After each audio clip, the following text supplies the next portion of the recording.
નમસ્કાર, કેમ છો? જય શ્રી કૃષ્ણ મારા વહાલા વિદ્યાર્થી મિત્રો. મારું નામ છે જયેશ રાઠવાડ. તમે જોઈ રહ્યા છો નચિકેત સ્ટડી. મિત્રો, આપણે શીખી રહ્યા છીએ ધોરણ 9 વિષય ગણિત, અને એમાં આપણે પ્રેક્ટિસ વર્કનું સોલ્યુશન જે ઘણા બધા વિદ્યાર્થીઓ માંગી રહ્યા છે અને ઘણા બધા વિદ્યાર્થીઓ માટે એ કામનું પણ છે. તો એટલા માટે મિત્રો આપણે ધોરણ 9 વિષય ગણિતની અંદર આ પ્રેક્ટિસ વર્કનું સોલ્યુશન કરાવી રહ્યા છે, જેમાં ખૂબ જ જોરદાર રીતે, ખૂબ જ મસ્ત રીતે દરેક વિદ્યાર્થીને ખબર પડી જાય એવી રીતે આપણે તમામ દાખલાઓને સોલ્વ કરાવી રહ્યા છે. બધા સ્વાધ્યાયને આપણે પૂરા કરાવવાના છે. તો મિત્રો, અત્યાર સુધીની અંદર આપણે સંખ્યા પદ્ધતિ ચેપ્ટર શીખી રહ્યા, અને સંખ્યા પદ્ધતિ ચેપ્ટરની અંદર આપણે સ્વાધ્યાય 1.1 અને સ્વાધ્યાય 1.2 ને આપણે સંપૂર્ણપણે પૂરું કરાવી નાખ્યું છે. જો તમે હજુ સુધી એ વિડીયો નથી જોયા તો ખાસ મિત્રો આપણી જે પ્લે લિસ્ટ છે, એટલે કે ધોરણ 9 પ્રેક્ટિસ વર્કની જે પ્લે લિસ્ટ છે, એ પ્લે લિસ્ટમાં જઈને તમારે એ બંને વિડીયોઝ જોઈ લેવાના છે અને સમજી લેવાના છે, હે ને?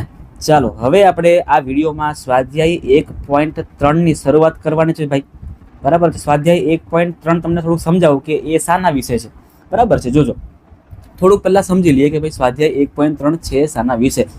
તો મિત્રો, આવી રીતે સંખ્યા તમને આપેલી હશે, અને આ સંખ્યાઓ જે છે ને, આ સંખ્યાઓના જો ભાગલા કરીએ આપણે આ સંખ્યા વડે ભાગીએ તો આપણને જવાબ કેવો મળે છે, હે ને? તો જવાબ જે પ્રમાણે મળશે એ પ્રમાણે સંખ્યાના અલગ અલગ પ્રકાર પાડવામાં આવ્યા છે, જેમ કે શાંત સંખ્યા, જેમ કે અનંત અનાવૃત સંખ્યા, અનંત અનાવૃત સંખ્યા, જેમ કે અનંત આવૃત સંખ્યા. આવા મિત્રો અલગ અલગ ભાગ કરવામાં આવેલા છે. તો આ ભાગ છે શું, એના વિશે આપણે સમજવાના છે. ક્લિયર છે? ચાલો શરૂઆત કરીએ છીએ. આપણે સૌથી પહેલો દાખલો જે તમને આપેલો છે કે ભાઈ નીચેની સંખ્યાઓને દશાંશ સ્વરૂપમાં લખો અને તે કેવા પ્રકારની દશાંશ અભિવ્યક્તિ છે તે આપણે જણાવવાનું છે. એટલે મિત્રો, કોઈ પણ સંખ્યાનું દશાંશ સ્વરૂપ આપણે કરવું હોય તો એને ભાગવું પડે. જેમ કે હું તમને કહું કે 1/2 મારે કરવું હોય તો આનું શું બનશે? 1 અંદર 2 બારે આવશે, પોઈન્ટ કરીને 0 મૂકવાના. 2 5 10, તો બોલો કેટલા આવે? તો કે આનું 1.2 નું દશાંશ સ્વરૂપ કેટલું આવે? 0.5 આવે. તો આ જે આપણે કર્યું ને કહેવામાં આવે દશાંશ સ્વરૂપ, અને એના પરથી પછી આપણે અભિવ્યક્તિ કેવી છે એ જણાવવાનું છે. બહુ સિમ્પલ છે, બહુ તમારે ચિંતા કરવાની કાંઈ જરૂર નથી, બરાબર છે?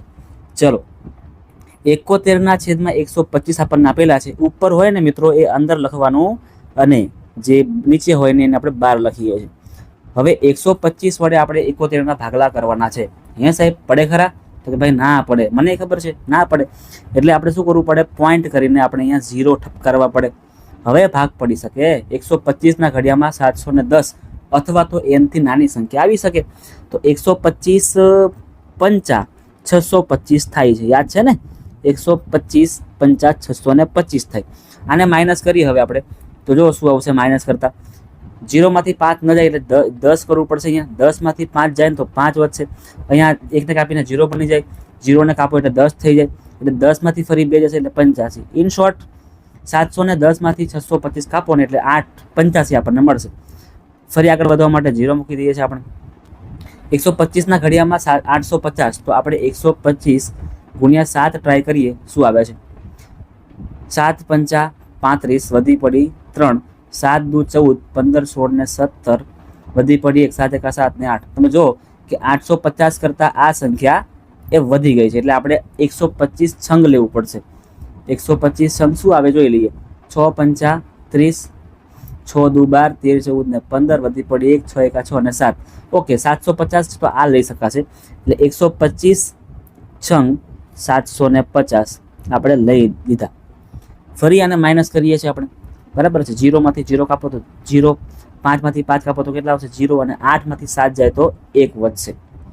ક્લિયર છે મિત્રો? આ 0 બાકી રહી ગયા, આપણે નીચે લઈ આવીએ અહીંયા, એટલે કે 1000. 125ના ઘડિયામાં ક્યારે? 125ના ઘડિયામાં ક્યારે આપણને 1000 મળે? તો 125 અઠા કરીએ તો આપણને 1000 મળી જાય છે. એટલે તમે જો અહીંયા મિત્રો છેલ્લે આપણને શેષ શું મળે છે? 0 0 0 0.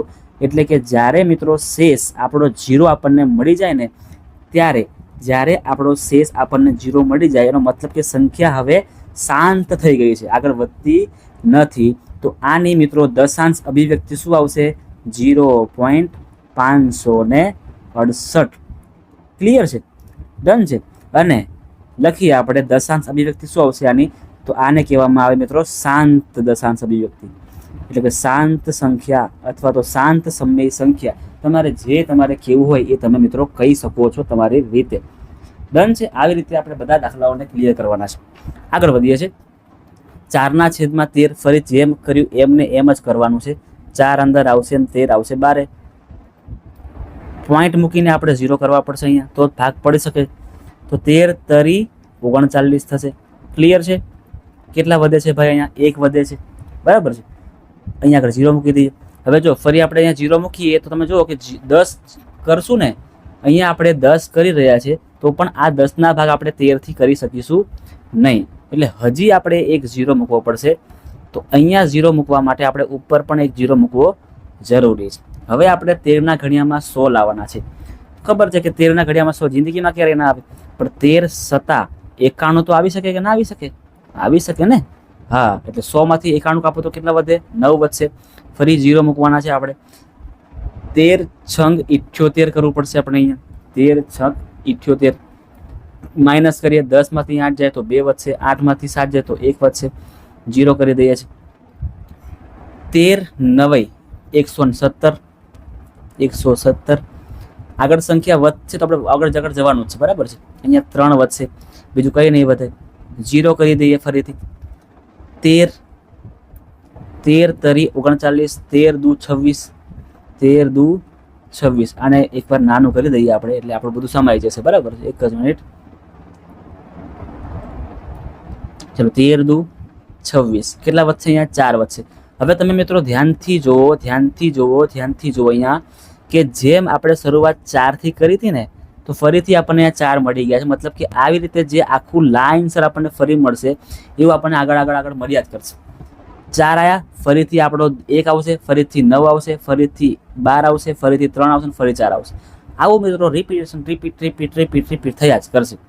એનો મતલબ કે અહીંયા 0.30 76 92, ફરીથી અહીંયા 30 76 92, ફરીથી અહીંયા 30 76 92, ફરીથી અહીંયા 30 76 92. આવું આપણે કર કરવાનું નથી કરવાનું આપણે, બરાબર છે. એના માટે આપણે શોર્ટકટ ટ્રીક રાખેલી છે, ચિંતા ના કરો. તો મિત્રો આવી સંખ્યાઓ જે છે, બરાબર છે, આવી સંખ્યાઓ છે જે અનંત સુધી જાય છે, અનંત સુધી. તો લખવાનું કે આ સંખ્યા કેવી છે? અનંત છે. અને સંખ્યાનું રિપીટેશન થતું તમને જોવા મળે છે. આ રિપીટેશન થતું જોવા મળે છે, એટલા માટે મિત્રો આ સંખ્યાને આપણે અનંત આવૃત સંખ્યા કહીશું. ક્લિયર છે. પહેલાં શીખીએ આપણે શાંત સંખ્યા કોને કહેવામાં આવે, હવે શીખીએ આપણે અનંત આવૃત સંખ્યા કોને કહેવામાં આવે. તો આવી સંખ્યાઓને મિત્રો આપણે અનંત આવૃત સંખ્યા કહીએ છીએ. હવે આપણે આ લખીએ કે આપણો જવાબ શું આવ્યો, તો 0.30 76 92. પણ આગળ મિત્રો સંખ્યા વધે છે. જ્યારે સંખ્યાનું રિપીટેશન થતું હોય તો સંખ્યા રિપીટ થતી હોવાથી આ 3 0 7 6 9 ને 2 આ બધા રિપીટ થાય છે, એટલે એના પર શું કરી દેવાનું આપણે? લાઈન કરી દેવાની, અને 12 કહેવામાં આવે. તો 30 76 92 ફરી રિપીટ થાય છે, આપણે અહીંયા સિમ્પલ જોવા મળે છે. આ એની નિશાની છે. ડન છે મિત્રો. આપણો દાખલો થઈ ગયો અહીંયા પૂરો. એટલે આ સંખ્યા કેવી છે? અનંત આવૃત સંખ્યા છે. ડન. ચાલો આગળ વધીએ છીએ. 25/8 આપણને આપેલા છે. કરીએ આપણે શું આન્સર આવે છે આપણો આનો. 25/8 એટલે 25 અંદર આવશે અને 8 બારે આવશે. 8ના ઘડિયામાં 25 ન આવે, પણ 8 તરી 24 તો આવશે. તો આપણે અહીંયા 8 તરી 24 કરી દઈએ છીએ. 1 વધશે, પોઈન્ટ કરીને આપણે અહીંયા 0 મૂકવા પડશે. 8 એકા 8, 2 વધશે, ફરી 0. 8 દુ 16, 4 વધશે, ફરી 0. 8 પંચા 40. તમે જોઈ શકો છો તેવી રીતે કે નીચે આપણું જે શેષ છે ને એ 0 મળી ગયો છે. અને તમે જાણો છો કે શેષ 0 મળી જાય મતલબ કે આ સંખ્યા કેવી થઈ ગઈ? શાંત થઈ ગઈ, શાંત પડી ગઈ આ સંખ્યા. એટલે શાંત સમય સંખ્યા. અને એનું દશાંશ નિરૂપણ કંઈક આવ્યું 3.125. આ એનું દશાંશ નિરૂપણ ને આ એનો જવાબ કે ભાઈ આ શાંત દશાંશ અભિવ્યક્તિ છે. પતી ગયું. આટલું જ કરવાનું હતું ભાઈ. આગળ વધીએ છીએ. 37/60. 37/60 આપણે 60 કરવાના છે. ચલો, અંદર આવશે 37, બારે આવશે અહીંયા 60. જો હવે 60 થી મિત્રો ભાગ કરવા માટે આપણે પોઈન્ટ મૂકવો પડશે. એટલે પોઈન્ટ મૂકીને આપણે 0 કરીએ તો જ ભાગ કરી શકીશું. બરાબર છે, જો તમે અહીંયા 37 60 છે અને 36 છે, બરાબર. આપણે ખાલી 6 અને 37 જો તમે તો છાએ 36 થાય છે, એનો મતલબ કે 60 છંગ 360 પણ થઈ શકે ને. બસ તો આપણે એ જ કરવાનું છે. હવે 60 છંગ 360, 0 1 વધશે, 0 મૂકી દઈએ એક્સ્ટ્રા, 60 એકા 60, કેટલા વધશે અહીંયા તો કે ભાઈ 40 વધશે, 40 વધશે, 0 કરી દઈએ ફરીથી, ફરી 60 છંગ 360, કેટલા વધશે અહીંયા 40 વધશે. તમે જુઓ અહીંયા કે ફરીથી અહીંયા સેમ વસ્તુ રિપીટ તમને જોવા મળી. આ 4 અહીંયા પણ આવ્યા, 4 અહીંયા પણ આવ્યા. હજી આપણે એકવાર ટ્રાય કરીએ શું આગળ આવે છે કે નથી આવતા, બરાબર છે.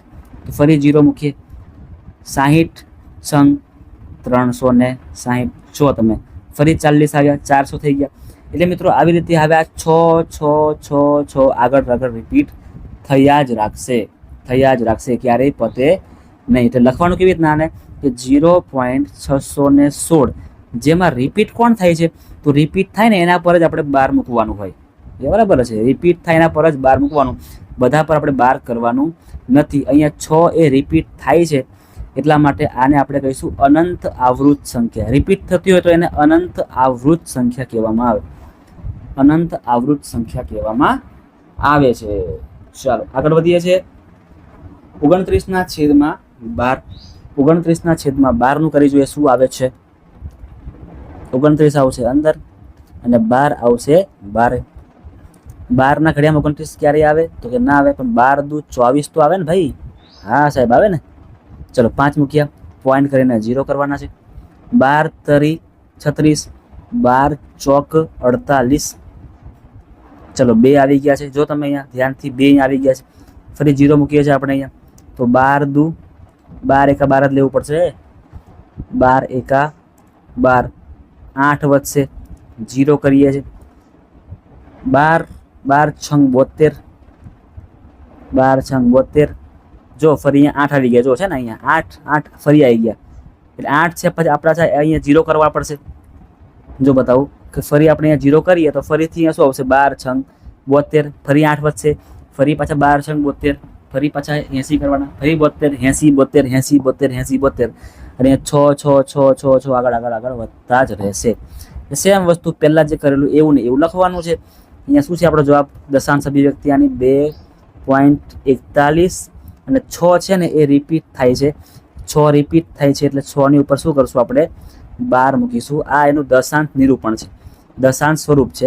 અને હવે એ કઈ પ્રકારની અભિવ્યક્તિ છે તો કે અનંત જાય છે અને આવૃત છે. રિપીટ થાય છે એટલે અનંત આવૃત સંખ્યા છે એવું આપણે કહીશું. ડન છે મિત્રો. તો આપણે દાખલા તમે જોઈ શકો છો એવી રીતે કેવી રીતે આપણે શાંત સંખ્યા અનંત આવૃત સંખ્યાને ગોતવાની છે, મેળવવાની છે. ક્લિયર છે. ચાલો હવે વધીએ છીએ દાખલા નંબર 2 તરફ.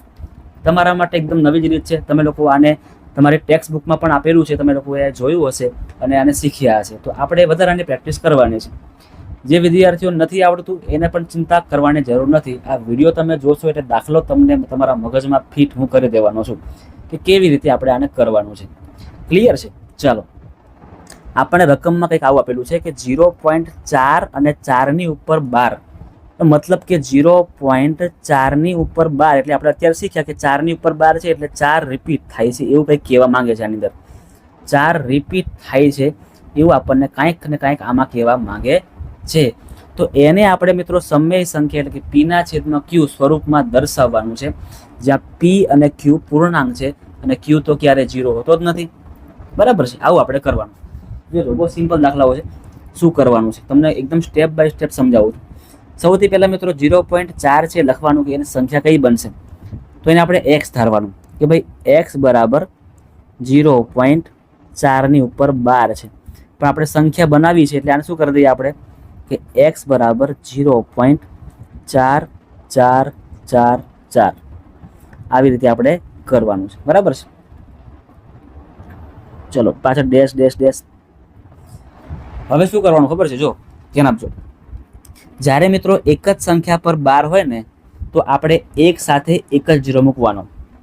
બરાબર. આવી તમારે બીજા સંખ્યા પણ આવશે, જેમ કે 0.72 હોય અને 72માં બંને સંખ્યા પર 12 હોય ને તો તમારે એકની પછી બે મીંડા મૂકવાના, એટલે કે એક પછી બે સંખ્યામાં બે મીંડા મૂકવાના, બરાબર છે. અહીંયા તમને એક જ સંખ્યા પર 12 આપેલું છે, એટલે આપણે આ જે એક્સ છે ને, આ એક્સને આપણે 10 વડે ગુણીશું. 10x વડે આપણે આને ગુણીશું, તો એક્સને 10 વડે ગુણવામાં આવે તો આ સંખ્યાને પણ 10 વડે ગુણવી પડે. આ સંખ્યાને આપણે 10 વડે ગુણીશું તો બીજું કંઈ નહીં થાય, પણ આ પોઈન્ટ છે ને કૂદકો મારીને અહીંયા આવી જશે, એક પોઈન્ટ ખસશે, એટલે આપણે ખસાવવાનું છે. તો ચલો જોજો, 4.444 આવું કંઈક બનશે, બરાબર છે. ચલો હવે ઊંધું કરી દેવાનું. ઊંધું મતલબ કે આ આપણું સમીકરણ નંબર છે 1 છે, સમીકરણ નંબર આપણું આ 2 કહી દો, સમીકરણ નહીં પણ આ પદ. તો હવે આ બીજામાંથી આપણે પહેલા પદને માઇનસ કરીશું. બીજામાંથી શું કરશું? પહેલા પદને આપણે માઇનસ કરીશું. જોજો, તો અહીંયા 10x માંથી આપણે, બરાબર છે, x ને માઇનસ કરીશું, એટલે કે 10x ની વેલ્યુ છે 4.44 અને x ની વેલ્યુ છે 0.44444. માઇનસ કરીએ છીએ, 10x માંથી 1x જશે તો કેટલા વધશે? તો ખાલી 9x વધશે, અને અહીંયા 4.000 થશે. પાછળ પોઈન્ટ પછી 0 હોય તો એનો કોઈ મિનિંગ નથી, કોઈ મતલબ નથી. એટલે 9x બરાબર ખાલી 4 આવશે, એટલે x બરાબર 4 તો છે જ, અને છેદમાં શું આવશે? 9 આવશે. આના કોઈ પણ પ્રકારે ભાગ પડતા નથી, એટલે આવું આવું રહેવા દેવાનું. આ થઈ ગયો આપણો જવાબ 4/9. x બરાબર શું આવશે ભાઈ? 4/9. એ આપણી કિંમત થઈ ગઈ 0.4 ની ઉપર 12ની. ક્લિયર છે મિત્રો? આવી રીતો આપણે ઘણી બધી કરવાની છે. આવા દાખલાઓ તમને પ્રેક્ટિસ બુકમાં ઘણા બધા આપેલા છે. બધા દાખલા આપણે સોલ્વ કરવાના છે. કેવી રીતે કરવાના છે હું તમને બધા જ કમ્પ્લીટલી શીખવાડી દઈશ. ચાલો આગળ વધીએ છીએ. દાખલા નંબર 3, 0.83 ની ઉપર 12 તમે જોઈ શકો છો. એવી રીતે 0.83 ને પીના છેદમાં ક્યુ. આપણે હમણાં જે કર્યું એવું ને એવું સેમ ટુ સેમ મેથડ ફરી આપણે કરવાની છે, થોડીક પણ ચેન્જ નથી. સૌથી પહેલાં આપણે x લખી દઈએ કે x બરાબર 0.83 ની ઉપર 12 છે, એટલે શું લખાશે? x બરાબર 0.83 પર 12 છે, એટલે 83 છે ને 83 એ રિપીટ થાય છે. 83. બરાબર છે. હવે જો તમે અહીંયા બે સંખ્યાની ઉપર 12 છે, એટલે આ એક્સને આપણે એક સાથે 2 0 એટલે કે 100 વડે ગુણવા પડશે. બે સંખ્યા પર 12 તો એક જોડે 2 0 હોવો જોઈએ. ચલો કરી દઈએ, ગુણી દઈએ છીએ આપણે. તો એક્સને 100 વડે ગુણીએ તો 100x, અને આ પદને આપણે 100 વડે ગુણવામાં આવે તો આ પોઈન્ટ જે છે એ 1 અને 2 જગ્યાએથી ખસશે, એટલે કે 83 પછી અહીંયા પોઈન્ટ આવશે. ચાલો, એટલે કે 83.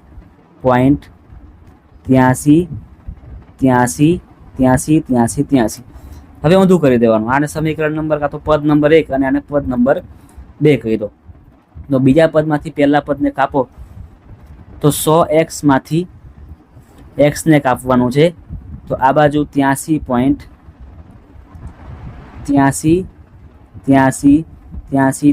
માંથી 0.83 83 બરાબર છે. 83. ચલો 100 માંથી 1 કાપો તો કેટલા વધશે? અહીંયા 99x વધશે, અને પાછળ 0 જ આવવાનું છે, અને અહીંયા આવશે 83.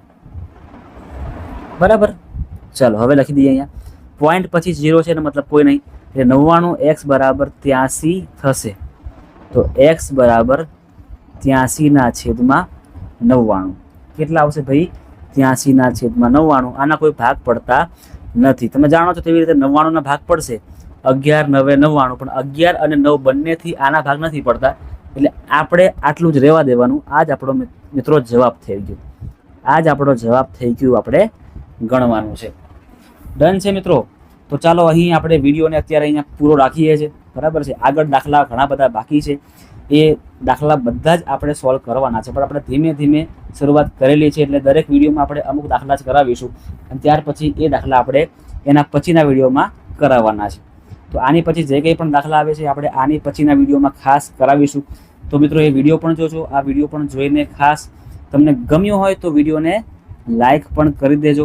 તમારા મિત્રો સુધી આ વિડીયોને અચૂકથી શેર કરજો.